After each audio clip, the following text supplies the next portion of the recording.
예, 이제 두 번째 강좌를 시작하겠습니다. 두 번째 강의는 젊은 교수님이십니다. 물론 이제 본인도 이제 점점 나이가 들어가기 때문에 더 이상 젊지 않다고 생각할 수도 있겠지만 상대적으로 젊으신 그리고 아까 이제 우리가 비판적으로 언급되었던 몰트만 교수님하고 가까운 튜빙겐에서 이제 학위를 하신 귀하신 곽혜원 박사님이십니다. 근데 이 주제 젠더 이데올로기의 문제, 또 이 땅에서 잘못된 세속적 인간화 문제 하고 싸우는 것을 하나님께서 본인에게 주신 사명이라고 알고 자기 자신을 이 자신의 이 일에 투신한 듯한 그러니까 여자 전사가 뜻인 분이에요.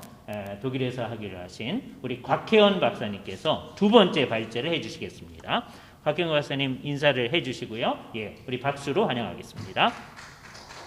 근데 이제 PPT를 사용할 텐데요. 그게 아까 해보니까 저쪽으로 가셔야 얘기가 되더라고요. 그래서 저쪽에 쓰셔서 발제를 해주실 겁니다. PPT 준비를 좀 해주시고요. 곽혜원 박사님께서 이제 하시면 됩니다. 예.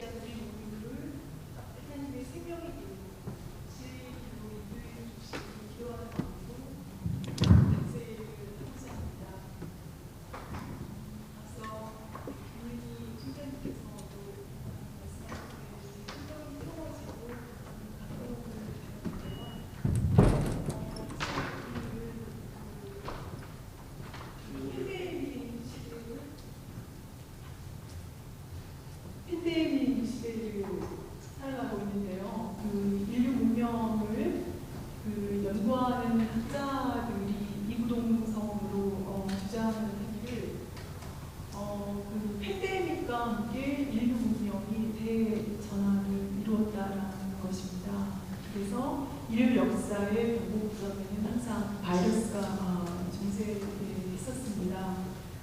특별히 종교개혁의 거대한 영적인 기류에도 팬데믹이 중대한 영향을 끼쳤다는 것을 아마 이 자리에 계신 모든 분들이 다 알고 계실 텐데요. 이번에 코로나19와 함께 역사의 변곡점이 또다시 21세기에 도래하게 되었습니다. 특별히 제가 여러분께 드리고 싶은 말씀은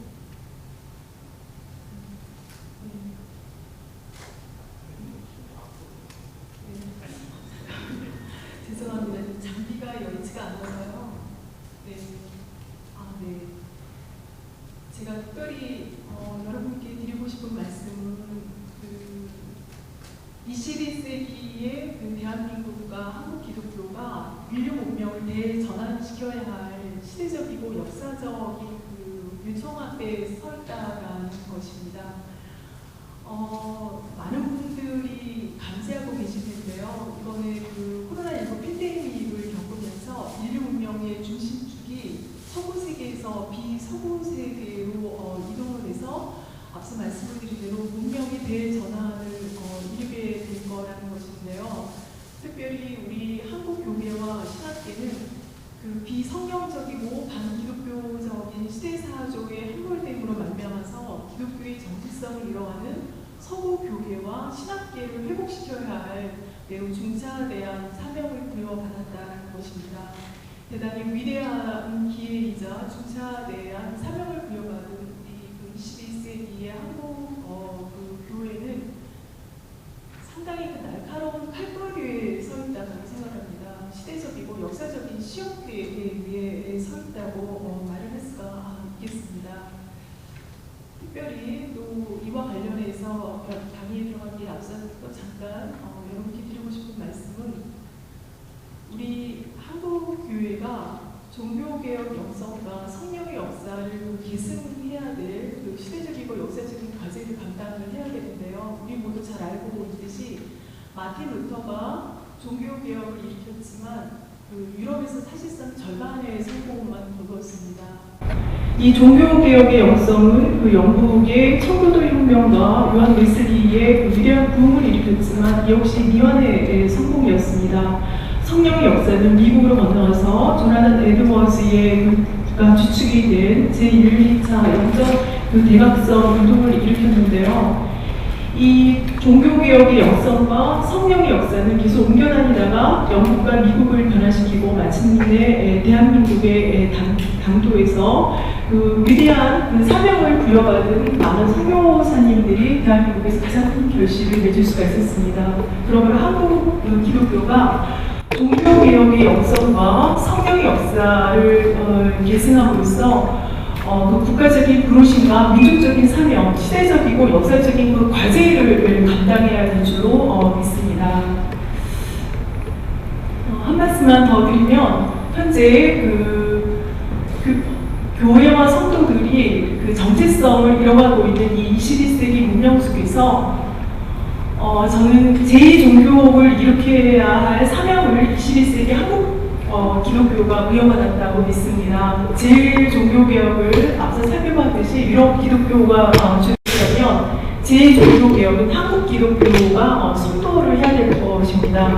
이를 위해서 한국교회 안에 예수 그리스도의 몸된 교회를 허무는 비성경적이고 반기독교적인 시대사조들이 정착하지 못하도록 우리가 기도에 힘쓰고 또 한국 신학교들이 하나님의 신성과 주권을 사수하기 위해서 수교자적인 영성으로 살아가는 영적 지도자들을 배출할 수 있도록 또 한국 신학자들이 교리를 굳건히 세워서 하나님의 진리를 지키기 위한 영적이고 사상적인 전쟁을 잘 견인할 수 있도록 사력을 다해서 우리가 준비를 해야 될 줄로 믿습니다. 오늘 강의를 이제 그 내용과 순서를 이제 말씀을 드리겠는데요. 사실 오늘 시간이 여의치가 않기 때문에 중요한 그 내용만 간단하게 요점만 말씀을 드리고 스킵하고 넘어가야 될 것 같습니다. 먼저 그 비인간화 시대 속에서 인간화가 이 세계의 유일한 그 희망인지를 우리 존경하는 피터 바이어하우스 교수님이 이제 파도를 던지면서 이제 책을 출판하셨는데요. 그 물음에 대해서 한번 답변을 시도를 하고요. 사실은 제 강의 안에 이 그 강의 내용과 순서에 관해서 상세하게 기술을 했기 때문에 오늘 강의는 짧더라도 나중에 꼭 강의안에 참조를 해주시면 감사하겠습니다. 그리고 이 인간화, 비인간화 시대 속에서 인간화 개념이 이제 등장을 한 그 신학적인 배경에 대해서 간략히 소개를 하고 그리고 인간화 개념에 대해서 우리가 어떻게 신학적으로 평가를 할 수 있는지 그리고 이에 대한 대안으로 성경적 새 사람됨을 우리가 어떻게 실현할 것인지 끝으로 이 비인간화 시대 속에서 21세기 기독교 신앙과 신학의 그 패러다임을 제가 조직신학자로서 한번 여러분께 제시를 해보도록 하겠습니다.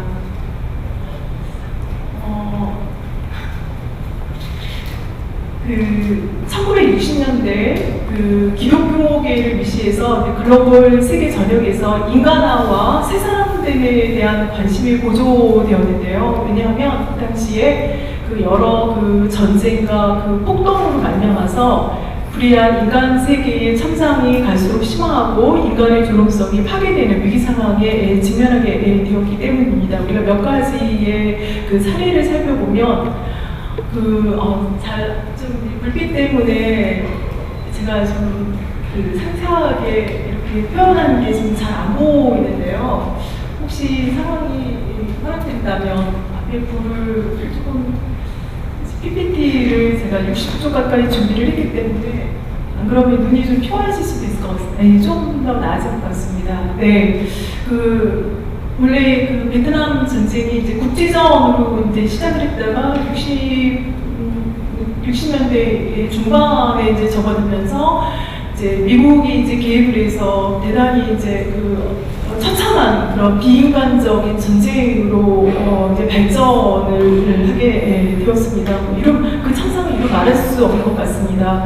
그리고 연이어 일어난 그 중국의 그 문화 대혁명으로 말미암아서 인간의 정말 비인간적인 야망과 폐륜이 이제 휘행을 하게 되었는데요. 중국 역사를 연구하는 학자들에 의하면 4,000년 중국 역사상 그 유래를 찾을 수 없을 만큼 중국 전역에 엄청난 악영향과 후유증을 남기고 현재까지도 그게 회복이 되지 않고 있다고 합니다. 이 문화대 혁명은 사실상 중국을 넘어서 전 세계의 최악의 야만적이고 폐륜적인 반달리즘으로 기록이 되고 있습니다.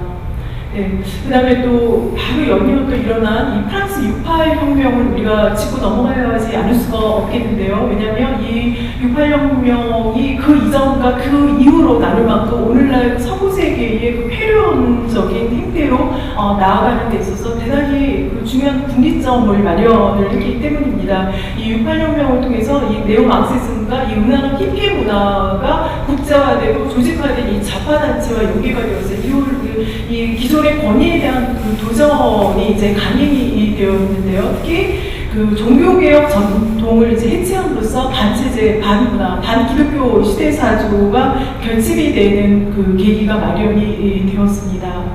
네, 예, 이렇게 이제 그 비인간화된 그 시대 상황 속에서 이제 그 인간화 개념이 이제 등장을 하게 되었는데요. 이제 특별히 그 이 당시에 등장을 했던 그 인간화를 주장을 했던 그 이들이 이 거의 그 이제 공통된 목소리로 그 인간화를 이제 그 주장을 했는데 특별히 우리가 주목을 할 것은 WCC를 필두로 에큐메니칼 진영에서 그 인권을 강조하는 세태에 부응해서 인간화와 새 사람됨을 핵심 개념으로 제기를 하게 되었습니다. 특별히 그 1968년 그 스위스 웁살라에서 개최가 되었던 그 4차 총회의 그 선교 목표로 그동안 그 전통적인 그 선교가 그 시행을 했던 복음화에서 이제 인간화로 이제 전격적으로 선교의 목표를 그 변화를 시키게 되었습니다. 네. 사실 여기에 대해서도 굉장히 드릴 말씀이 많지만 나중에 또 다음에 또 강연을 또 기약을 하도록 하겠습니다.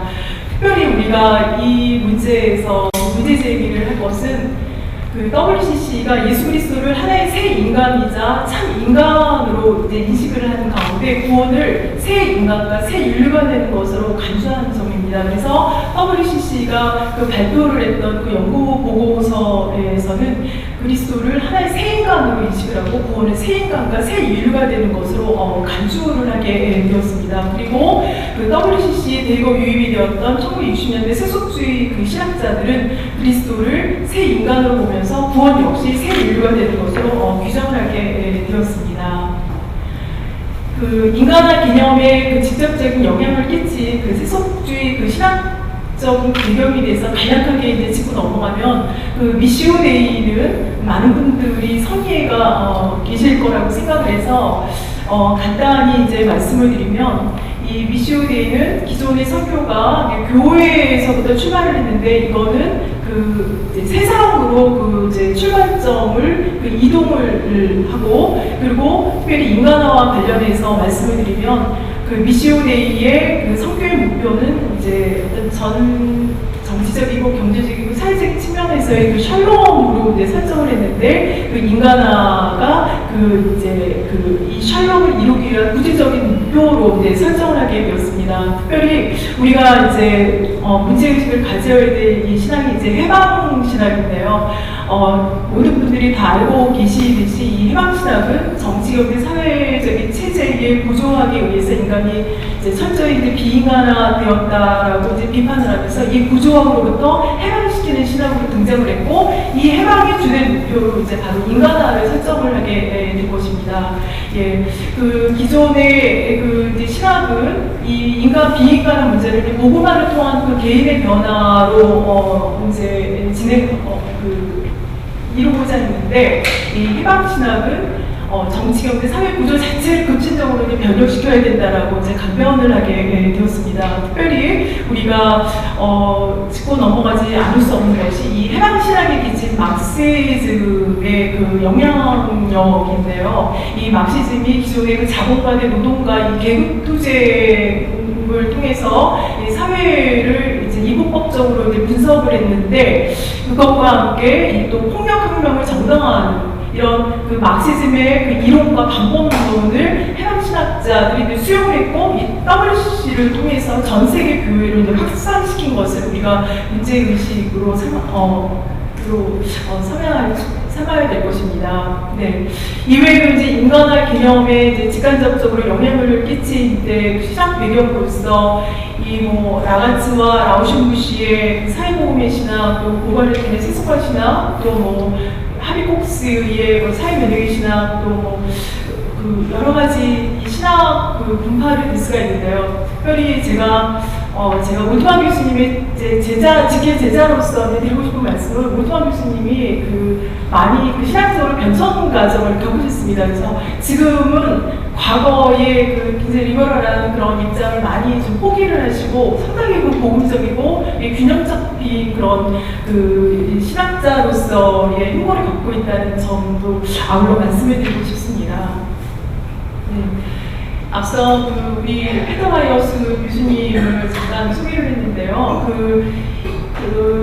이렇게 이제 세속적이고 인본주의적인 인간화 이제 시도로 말미암아서 위기의식을 느낀 이 튜빙 대학의 바이어스 교수님의 이 책인데요. 휴머니즘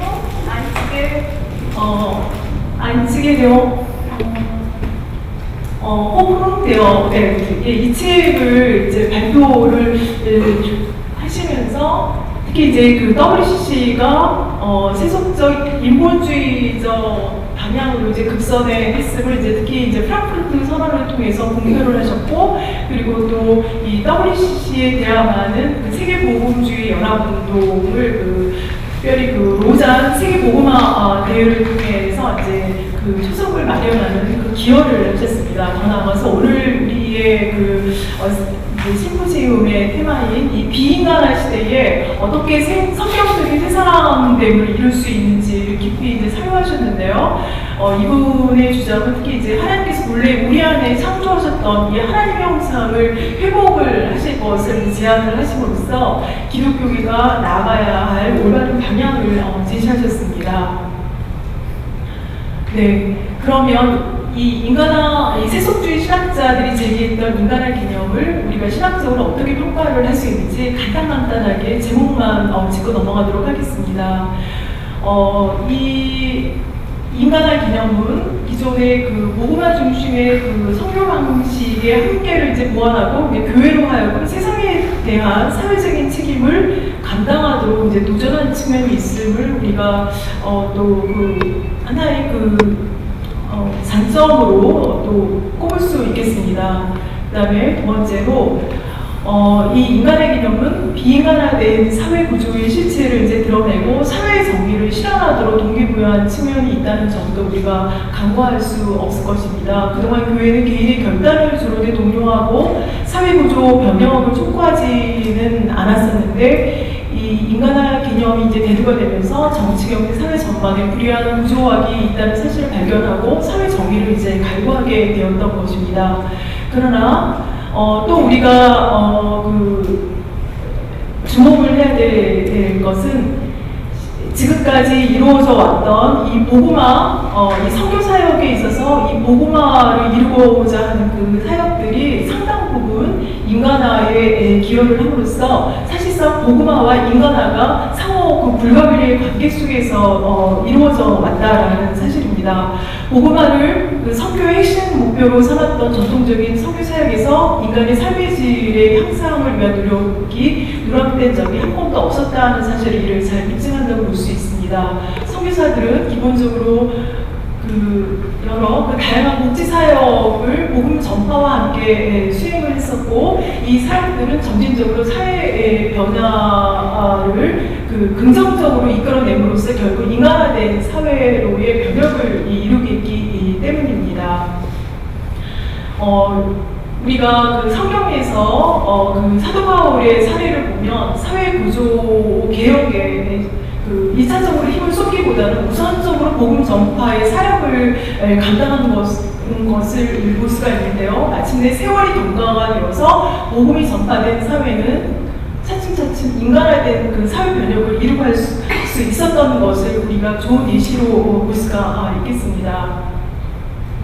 그 다음에 이 인간의 개념이 가져오는 가장 심각한 문제 중에 하나는 이제 복음화를 약화시킬 수 있다는 그런 이제 사실인데요. 실제로 이 복음화와 인간화가 거의 반비례 관계를 좀 나타내는 그런 경향이 있었습니다. 그래서 인간화를 강조할 때 복음화가 약화되는 반면에 복음화를 강조할 때 인간화가 약화되기도 한다는 것입니다. 특별히 이 교회와 신학에 대해서 이제 깊이 이제 사유를 하면서 항상 이 교회와 신학이 기독교 정체성의 뭔가 이 세상과의 관계성의 이 관계를 어떻게 설정해야 될지 그 딜레마에 봉착을 한다라는 것입니다. 네, 제가 이 부분과 관련해서는 강의 말미에 여러분께 제가 생각하는 부분에 대해서 말씀을 드리고 강의를 마무리하도록 하겠습니다. 그리고 또 이 인간의 개념이 이 필요 불가결한 가치를 교회와 그 신학에 제시를 함에도 불구하고 현실적인 실현 가능성에 대해서는 냉철한 판단이 요구되는 상황인데요. 아무리 좋은 이념과 시대 사조라고 하더라도 이것이 실현화되는 과정에서 이제 많은 문제점을 파생할 수가 있는데 인간화도 이제 그런 딜레마에 봉착을 한다라는 것입니다. 네, 그래서 특별히 이제 우리가 이 부분과 관련해서 간단히 제가 여러분께 드리고 싶은 말씀은 이렇게 하나님을 상실해가는 그런 상황으로 치닫는 세계 속에서 세상이 줄 수 없는 영적인 갈급함 때문에 사람들이 이제 결국 교회를 찾고 또 신에게 기대를 걸고 하나님을 소망을 한다는 사실을 우리가 이제 깊이 유념을 해야 될 줄 믿습니다. 교회와 신학은 마땅히 인간화를 위해서 심혈을 기울여야 하지만 이것을 중심적인 사역으로 삼아서 전적으로 여기에만 매진하는 것은 바람직한 자세가 아니고 올바른 균형을 잡아가야 된다는 사실을 좀 말씀을 드리고 싶습니다. 그리고 인간화는 하나님의 뜻과 하나님의 나라보다는 인간과 사회의 초점을 맞춤으로써 하나님과의 관계를 경홀히 하는 불을 범해 왔다는 사실을 우리가 부정할 수가 없는데요. 그래서 인간화의 관심은 제로부터의 구원보다는 사회적인 회개에 주목을 함으로써 사회학을 거론하면서도 개인의 영적인 죄악과 어떤 흑암의 현실을 간과하는 경향이 있었습니다. 물론 인간의 존엄성을 존중받고 정의평화 자유를 누리는 세상을 만드는 것은 교회와 신학이 대단히 깊이 균형을 해야 되고 또 헌신해야 될 사안이라고 저는 생각합니다. 예, 왜냐하면 하나님의 사랑과 관련된 영적인 과제와 이웃사랑과 관련된 사회적인 과제는 동시에 구현이 되어야 되고 서로 뗄래야 뗄 수 없는 그런 관계이기 때문입니다. 그렇다 하더라도 하나님의 뜻을 실현하는 것이 교회와 신학의 2차적인 목적이라는 사실을 우리가 깊이 유념을 할 때에 하나님과의 관계가 최우선이라고 저는 말씀을 드리고 싶습니다. 그래서 하나님께는 최대한의 경외를 드리는 것이 2차적으로 경외를 드리는 것이 저는 특히 교회와 신학의 어떤 존립 목표와도 관련이 있다고 생각합니다. 인간관계도 중요하지만 이것은 하나님과의 관계가 올바로 세워진 그 기초 위에 세워져야 견고하고 굳건하게 세워질 수 있다고 저는 생각을 합니다. 네. 끝으로 이 복음주의 선교에서 복음 증거와 사회 봉사는 세계 선교와 이제 분리될 수 없는 중심 이제 목표로서 그동안 이제 자연스럽게 이제 진행이 되어 왔는데 이 WCC를 필두로 이 세속주의 이제 신학자들이 인간화를 이제 성경 목표로 이제 이렇게 적극적으로 변경을 하면서 영혼 구원보다는 사회 변혁에 이제 치우친 에큐메니칼의 이제 선교 방향으로 이제 나아가게 되었는데요. 이제 본래 선교는 복음 증거와 사회 봉사를 함께 감당하는 이 통장적이고 전인적인 선교로 이제 인식이 되었지만. 이제 앞서 우리가 살펴보았던 이 WCC 룹살라 4차 대회를 이제 분기점으로 해서 양진영이 분리되고 선교의 이론화가 강행이 되었던 것입니다. 이러한 상황 속에서 이 피터 바이어하우스 교수는 하나님 중심에서 인간 중심으로 이렇게 변질이 되고 인간 스스로 이제 구원을 성취하려는 그릇된 그 에큐메니컬 선교관을 이제 비판할 뿐만 아니라 더 나가서 복음 전도와 구원, 회심에 대한 성경적인 입장을 이제 명료하게 제시한 그 프랑크푸르트 선언을 발표할 뿐만 아니라 복음화와 사회봉사의 양면성을 함께 강조한 로잔 세계복음화 대회를 이끌었습니다. 네. 그렇다면 이 성경적 새 사람이란 과연 어떤 존재에 대해서 어떤 존재인지에 대해서 그리고 또 어떻게 우리가 실현할 수 있는지에 대해서 간략히 말씀을 드리도록 하겠습니다. 사실상 이 앞서 이 세속적 이데올로기들이 거의 예외 없이 새 인간, 새 인류로 이제 희구를 하면서 세속주의 신학자들은 예수 그리스도를 새 인간으로 기독교에 보는 새 인간됨으로 간주했다고 여러분께 말씀을 드렸는데요. 사실상 이 새 사람됨은 본래 성경에서 매우 중요한 그 주제라는 점을 우리가 주목할 필요성이 있고 우리는 너무나 잘 알고 있습니다. 예, 그런데 이 성경이 말하는 새 사람됨은 성령 안에서 역사하시는 그 예수 그리스도를 통해 받을 수 있는 하나님의 값없는 선물로 그 제시를 함으로써 세속주의와는 좀 결이 다른 방향으로 나아가는 것을 우리는 잘 알 수가 있습니다. 특히 이제 그 바이하우스는 이 새 사람됨을 앞서 제가 간단히 소개를 했듯이 우리의 형제이신 예수님과 같은 모습으로 예수님과 함께 교제하고 하나님의 자녀로서 새로운 그 삶을 살아가도록 초청을 받은 것이라고 설명을 하고 있습니다.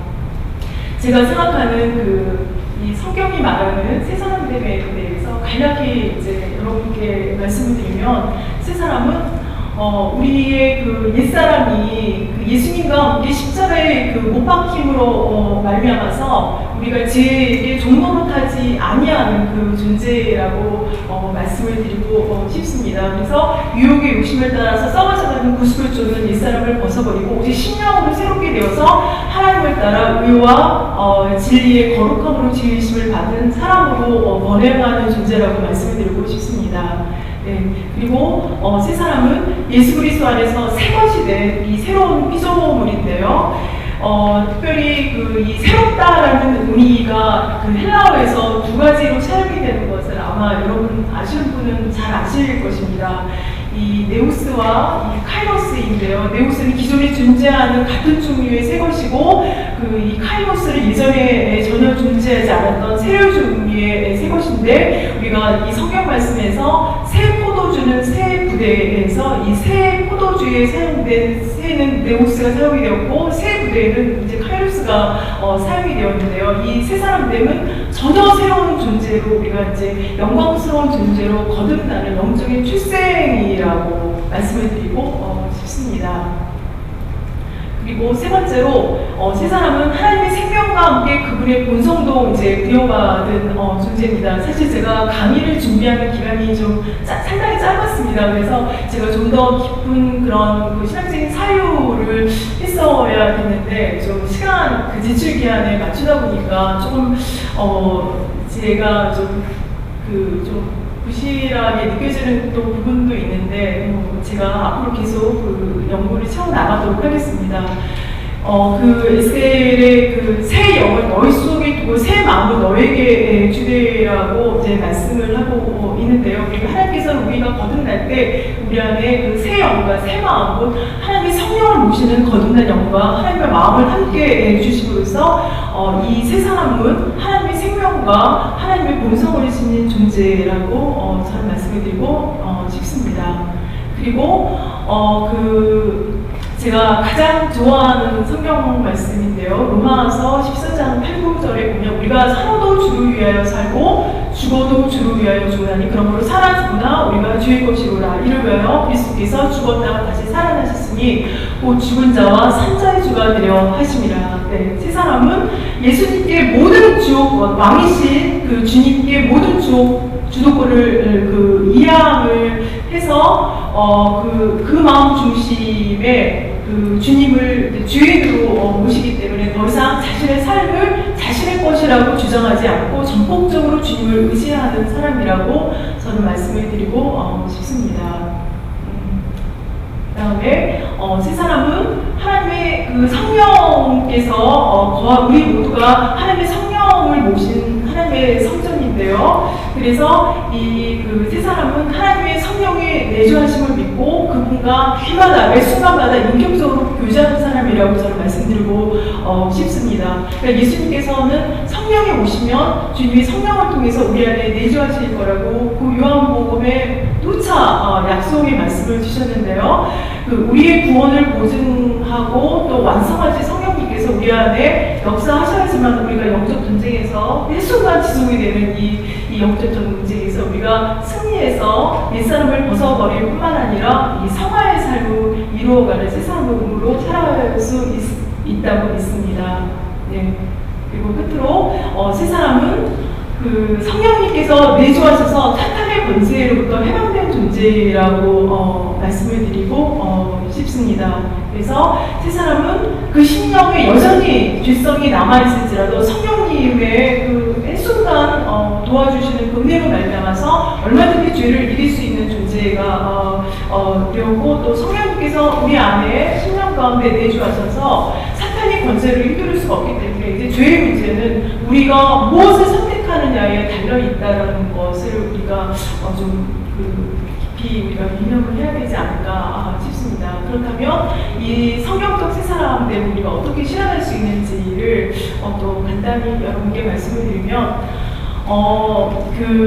현재 우리 한국교회가 그 전체전염병의 위기에 처해 있는 근본 원인을 저는 예수님의 그 십자가 영성, 그러니까 육체의 소욕을 십자가를 못 받고 깊은 그 회개로 이끄는 영성의 상실이 있다라고 저는 생각을 합니다. 그래서 한국 교육계와 신학계의 십자가 복음과 십자가 신학을 구축함은 한국 교회를 회생시킬 수 있는 대단히 중요한 밑거름이 될 수 있다고 저는 믿습니다. 한국 교회가 깊은 영적인 수렁에서 그 헤어나오는 길은 예수 그리스도의 십자가로 돌아가는 것 외에는 다른 방도가 없다고 저는 생각합니다. 그래서 이 십자가 영성은 한국 교회를 새롭게 회생시킬 뿐만 아니라 우리 그 성도 개개인의 영성도 새롭게 회생시킬 수 있다고 저는 믿는데요.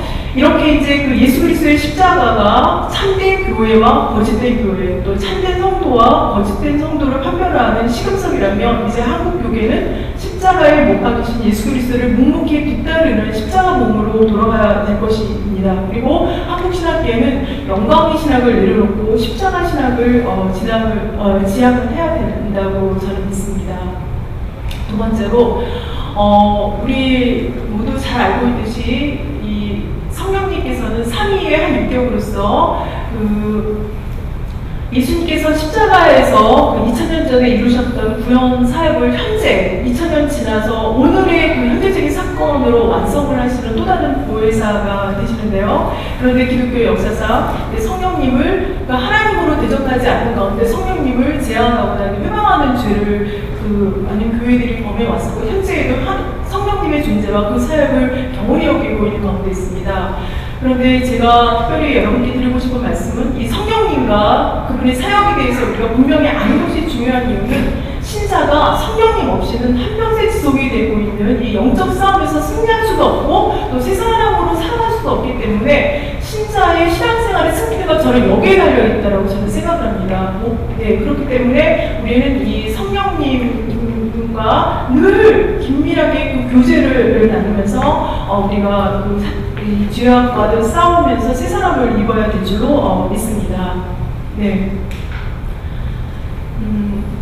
특별히 또 제가 드리고 싶은 말씀은 우리가 잘 알고 있듯이 신약에 일관된 그 가르침은 신자의 삶이란 구원을 향한 여정이라는 것입니다. 삶의 여정이 그 구원을 완성을 해가는 그런 과정인데요. 그러니까 예수님께서는 생명으로 인도하는 좁은 문과 멸망으로 가는 넓은 문을 제시를 하면서 천국에는 내 아버지의 뜻대로 행하는 자라야 들어간다라고 말씀을 하셨고 또 바울은 구원을 두고 떨림으로 이루라고 이제 권고를 하면서 그 자신도 버림받을 수 있다는 사실을 늘 두려워하면서 자기 몸을 쳐서 복종한다라고 고백을 했습니다. 사실 하나님의 구원은 주님께서 거저주시는 전적인 그 은혜의 선물이라는 것은 영원히 변할 수 없는 확고부동한 진리일 것입니다. 그리고 아무도 이의를 제기하지 못할 것입니다. 그러나 우리가 살아가는 이 인간 현실 속에서 구원을 오용을 해서 너무나 비도덕적으로 살아가고 있는 그 성도들이 있다는 그들로 말미암아서 하나님의 거룩한 이름이 모욕당하고 전도인이 막히고 있는 상황입니다. 그러므로 성화는 우리 안에 내주하시는 성령님과 함께 한평생 우리가 내서 나가야 될 열매라는 사실을 성도들에게 저는 시시때때로 가르쳐야 된다고 생각합니다. 그뿐만 아니라 성도 스스로 하나님의 거룩한 이름에 치욕스러운 낙인을 찍는 이 도덕적인 추악함을 삼할 수 있도록 권징도 저는 나름 강화할 필요성도 있다라고 저는 말씀을 드리고 싶습니다. 네, 또 제가 또 말씀을 드리고 싶은 것은 이렇게 죄와 타협하는 이 왜곡된 복음이 현재 우리가 살아가고 있는 이 시대 속에서 이제 피양을 하는 것을 바라볼 때에 무엇이 바른 복음인가를 저는 이렇게 말씀을 드리고 싶습니다. 이 바른 복음은 죄로부터의 해방을 약속한다라고 저는 말씀드리고 싶습니다. 로마서 6장 22절 말씀에 보면 그러나 이제는 너희가 죄에게서 해방되고 하나님께 종이 되어 거룩함에 이르는 열매를 얻었으니 이 마지막은 영생이라고 말씀하고 있습니다. 복음이 약속하는 구원은 단지 죄사함만이 아니라 죄로부터의 해방, 믿음으로 죄를 이기는 구원이라고 저는 믿습니다. 하나님의 은혜는 죄로 허용한 것이 아니어서 모든 성도들은 죄로부터 해방이 되어서 거룩한 열매를 맺어서 영생에 이르러야 된다고 저는 믿습니다. 그리고 저는 바른 복음은 죄를 이기게 하는 하나님의 능력을 깨닫는 것이 바른 복음이라고 믿습니다. 복음이 하나님의 능력인 까닭은 바로 우리 안에서 역사하시는 성령님 때문인데요. 그런데 교회가 성령님을 제안하고 복음을 교리 안에 가두면서 많은 신자들이 종교화된 채 살아가고 있습니다. 특별히 치명적이라고 저는 생각을 하는 것은 신자들이 영적 전쟁 무지에서 얼마만큼 심각하게 이 사탄의 세력의 신자들을 공격을 한다는 것에 대해서 너무나 무지한 상황이 너무나 안타깝습니다. 그래서 하나님의 능력을 전하지 않는 종교화된 복음은 부족하기 때문에 바른 복음의 능력을 저는 우리 한국교회가 다시 회복을 해야 된다고 믿습니다. 그 다음에 또 말씀을 드리고 싶은 것은 앞서 우리 존경하는 김영환 원장님께서 하나님 나라에 관해서 너무나 귀한 말씀을 하셨는데요. 우리 모두 잘 알고 있듯이 예수님께서는 하나님 나라를 선포하면서 이제 공생애를 이제 시작을 하셨는데요. 그래서 예수님의 그 모든 말씀과 사역에 있어서 하나님 나라가 가장 중요한 핵심입니다. 이 사실은 하나님 나라의 참된 의미가 변질되고 왜곡된 한국 교회에 저는 대단히 큰 경종을 울린다고 저는 생각을 합니다. 왜냐하면 현재 한국 교회는 전체질병의 위기에 처한 근본 원인이 하나님 나라의 지향점을 잃어버렸기 때문에 이로 인해서 많은 신자들이 천국을 소망하기보다는 세상의 부귀영화에 얽매여서 살아가고 있기 때문입니다. 이제 한국 교회는 예수님의 모든 말씀과 사역의 핵심이 무엇인지를 깊이 헤아리고 깊이 성찰을 하면서 이것을 교회의 모든 선포와 사역의 중심 주제로 삼아야 될 줄로 믿습니다. 하나님의 나라는 21세기 한국 교회가 나아가야 할 올바른 방향을 제시함으로써 이를 어떻게 적용하고 실천하느냐에 한국 교회의 향방이 달려 있다라고 생각을 합니다. 그다음에 끝으로 아마도 초대교회 신자들과 21세기를 살아가는 우리들의 이 믿음을 우리가 바라볼 때에 가장 중요한 차이점이 확고한 부활신앙의 유무에 달려있지 않나 생각을 해봅니다. 오늘은 많은 이제 신자들이 부활에 대한 확고한 이제 신앙을 상실한 채 살아가면서 너무 비본질적인 일에 너무 지나치게 얽매여서 안개처럼 허망하게 쓰러져 버릴 부귀영화를 쫓아가고 있습니다. 우리가 믿는 복음이 생명력을 잃어버렸기 때문에 세상 사람들은 우리에게서 부활의 확실한 증거를 발견하지 못하고 있는 그런 상황입니다. 사도 바울 당시에도 이제 이런 문제로 많이 문제 20세기가 이루어졌고 또 사도 바울 자신도 많이 고민을 했을 거라고 생각을 하는데요. 사도 바울은 예수님을 믿지만 부활을 의심하는 고린도 교회인들에게 부활을 의심한다면 믿음도 헛되라고 경고를 한 바 있습니다. 사실상 예수 그리스도의 그 죽음과 부활은 서로 떼려야 뗄 수 없는 상호불가분리의 그 관계에 놓여 있기 때문에 만약 우리가 예수님의 부활에 대한 그런 그 부활과 또 우리가 장차 부활될 것이라는 신앙을 갖지 못한다면 예수님과 십자가 죽음도 우리가 참되게 믿을 수 없다는 사실을 우리가 좀 냉정하게 짚고 넘어가야 되지 않을까 싶습니다. 예, 우리가 모두 다 고백을 하듯이 기독교는 단지 도덕을 가르치거나 또 내세에만 약속하는 종교가 아니고 우리가 현재 살아가고 있는 생명과 삶 자체입니다. 기독교 역사 몇 명이 참된 그 그리스도인들은 죽은 자와 산 자의 주님이신 예수 그리스도를 온 심령을 다해 신앙을 했기 때문에 세상을 이기는 그 믿음으로 살아갔는데요.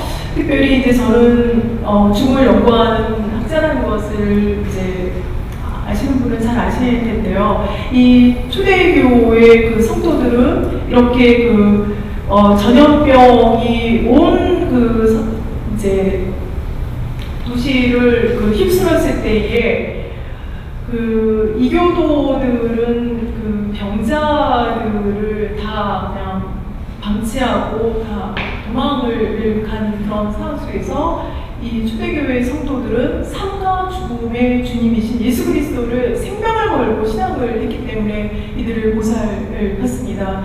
이로 만나서 세상 사람들이 바로 이 기독교라는 독특한 공동체에 관심을 기울이게 되었고 다른 모든 공동체들이 사람들의 그 실망감 속에 다 이제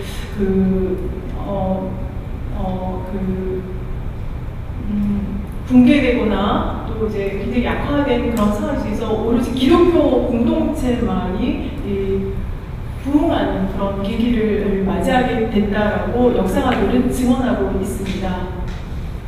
이제 10분 안에 5분 10분 안에 강의를 마무리하도록 하겠습니다. 그렇다면 우리가 21세기의 기독교 신앙과 신학의 패러다임을 어떻게 우리가 선정을 할 수 있는지 말씀을 드리도록 하겠습니다. 앞서 제가 그 코로나19 팬데믹에 대해서 말씀을 드렸는데요. 이게 좀 자세히 좀 안 나오는 것이 좀 안타깝습니다. 네, 이 코로나19 이 팬데믹으로 인해서 지금 이게 지금 2년 가까이 지금 장기화되면서 최악의 경제 위기 속에 악화일로로 치닫는 사회적인 양극화와 사회적 소외자가 급증하는 문제가 지금 연일 지금 문제가 되고 있는데요. 그래서 부유한 계층은 더 부유해지는 부의 편중이 이루어지고 있고 빈곤한 소유계층은 더 나락으로 떨어지고 있는 이런 상황 속에 있습니다. 그래서 이 코로나19 이후에 더 심각해진 소득 양극화, 그래서 소득 상위 20%와 하위의 그 가계소득을 비교할 때 가난한 사람은 더 가난해진 반면에 부유한 사람은 더 부유해지는 소득 양극화, 부의 집중이 뚜렷이 나타나고 있는 상황입니다. 특별히 너무 안타까운 것은 이 청년 세대가 느끼는 그 위기의식에 대해서 제가 참 마음이 아픈데요. 네. 이제 이렇게 이제 극심한 사회 양극화에 절망한 사회 약자들을 그대로 이제 방치를 할 경우에 사회적인 폭동이 지구촌 도처에서 일어날 수 있다라는 것입니다. 그러니까 이들이 주장하기로 1%의 탐욕과 보배를 우리 90%가 더 이상 스탑지 못하겠다. 우리를 좌절시키는 것은 가난이기보다 앞이 보이지 않는 절망감이다. 아무리 애써도 희망이 보이지 않는다. 아이들에게 가난과 절망이 대문이 것이 가장 두렵다라고 이미 이제 10년 전에 이제 반월가 시위대들이 이런 이제 발언을 했는데요. 여러분 지금 연일 지금 이 매스미디어에서 화제가 되고 있는 게 이 오징어 게임인데요. 저는 제가 이 신학자로서 이 오징어 게임이 이 시대에 제작이 된 그 현실에 대해서 대단히 통탄에 맞이하는 그런 이제 상황이고요. 특별히 이제 저는 이 오징어 게임에 대해서 여러 가지 드리고 싶은 말씀이 많지만 오늘 주제와 관해서 간단히 그냥 이것만 말씀을 드리고 싶습니다. 현실의 지옥 속에서 지금 이 잔혹한 이 세상에서 낙오가 되어서 생존의 벼랑 끝에선 이 잉여 인간들, 쓰고 남은 아무 그 무가치한 그 인간들이 점점 이제 늘어나는 상황 속에서 아마도 이 영화가 이제 호응을 얻고 있는 것이 아닌가 생각을 합니다. 예, 추후에 또 나중에 다른 또 강연에서 오징어 게임에 대한 저희 또 사회를 또 말씀드릴 기회가 있을 거라고 생각을 합니다. 네. 네. 그래서 저는 지금 이 비인간어로 나날이 치닫고 있는 21세기 기독교 신앙과 이 신학의 이 지향점으로 이 보이지 않는 하나님의 형상이신 예수 그리스도를 어떻게 이제 이해를 해야 되고 제가 5분 안에 강의를 마무리하도록 하겠습니다. 앞서 우리 피터 바이어스 교수님이 새 사람됨을 이제 말씀하시면서 이 새 사람 하나님의 형상을 회복하는 것이 이 성경이 말씀하는 새 사람이라고 말씀했는데 저는 여기에 이제 덧붙여서 보이지 않는 하나님의 형상을 우리가 뒤따르는 것이라고 저는 이제 해석을 하고 있습니다. 사실 구약 창세기에는 참된 하나님의 형상이 무엇인지에 대해서 분명하게 설명을 하지 않고 있는데 이것은 이제 특히 이제 신약 골로새서 1장 이제 15절에서 그 아들은 보이지 않는 하나님의 형상이시요 모든 피조물보다 먼저 나신 분입니다. 이렇게 이제 하나님의 형상에 대해서 좀 더 구체적으로 소개를 하고 있습니다. 네, 그러면 사실 지금까지 하나님의 형상이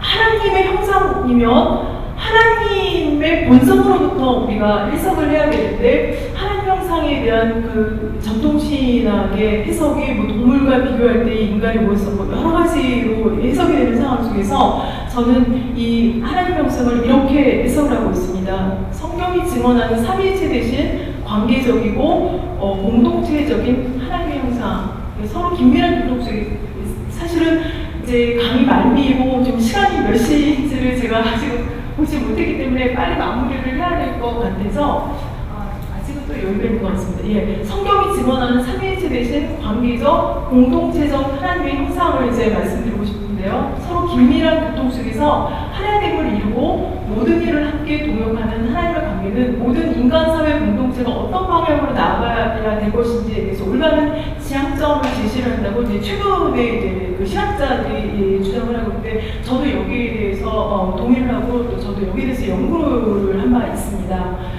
이 보이지 않는 하나님의 형상이신 예수 그리스도는 하나님을 대리하는 하나님의 대리자의 삶을 살아가셨고 또 모든 인류를 대리하는 인류의 대리자로서 그 인류를 유시한 모든 피조물을 위해서 자신을 철저히 희생하고 고난까지 감수하면서 헌신하는 삶을 살아가셨는데요. 그러한 예수 그리스도를 뒤따라서 우리 인간도 피조물 앞에서는 하나님의 대리자로 그리고 하나님 앞에서는 피조물의 대리자로서 예수 그리스도처럼 이 세계를 자비로운 마음으로 돌보고 희생하고 책임을 짊어져야 할 존재라고 전제를 하면서 이제 그 다음 말씀을 드리도록 하겠습니다. 네.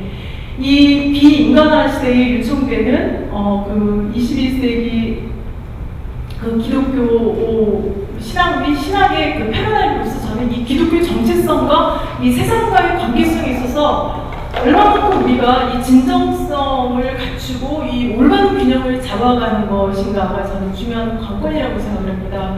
우리가 모두 잘 알고 있듯이 21세기 문명을 근처에서부터 뒤흔드는 심각한 그 위기 상황에 우리가 현재 봉착해 있는데요. 한국 기독교는 어떤 자세를 취해야 되는지에 대해서 간단히 말씀드리면 그동안 서구 기독교는 이제 영혼 구원과 사회 구원을 이제 적대적인 양자택일로 이제 간주한 가운데 총체적인 삶의 현실을 좀 외면하는 경향이 있었습니다. 그러면서도 그 현대 세계의 보조리에 간접적으로 관여하고 교회와 성도 공연의 사명을 이제 망각함으로써 문명사 위기의 장본인으로 끊임없이 비판을 받아왔습니다.